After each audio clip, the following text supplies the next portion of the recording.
আন্তর্জাতিক অপরাধ ট্রাইব্যুনালে বিচার কাজ শেষ না হওয়া পর্যন্ত আওয়ামী লীগের কার্যক্রম নিষিদ্ধ করার সিদ্ধান্ত নিয়েছে অন্তর্বর্তীকালীন সরকার।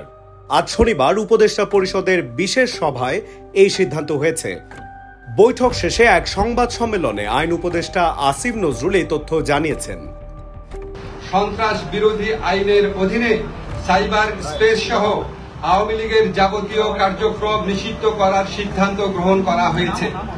উপদেষ্টা পরিষদের বৈঠকে আন্তর্জাতিক অপরাধ ট্রাইব্যুনালে বাংলাদেশ আওয়ামী লীগ ও তার নেতাদের বিচার কাজ শেষ না হওয়া পর্যন্ত দেশের নিরাপত্তা ও সার্বভৌমত্ব রক্ষা, জুলাই আন্দোলনের নেতাকর্মীদের নিরাপত্তা এবং আন্তর্জাতিক অপরাধ ট্রাইব্যুনালের বাদী ও সাক্ষীদের সুরক্ষার জন্য সন্ত্রাস বিরোধী আইনের অধীনে সাইবার স্পেস সহ আওয়ামী লীগের যাবতীয় কার্যক্রম নিষিদ্ধ করার সিদ্ধান্ত নেওয়া হয়েছে। তিনি জানান, এই বিষয়ে প্রয়োজনীয় পরিপত্র পরবর্তী কর্মদিবসে প্রকাশ করা হবে। এর পাশাপাশি আজকের উপদেষ্টা পরিষদের বৈঠকে জুলাই ঘোষণাপত্র আগামী 30 কার্যদিবসের মধ্যে চূড়ান্ত করে প্রকাশ করার সিদ্ধান্ত গৃহীত হয়েছে। ধন্যবাদ।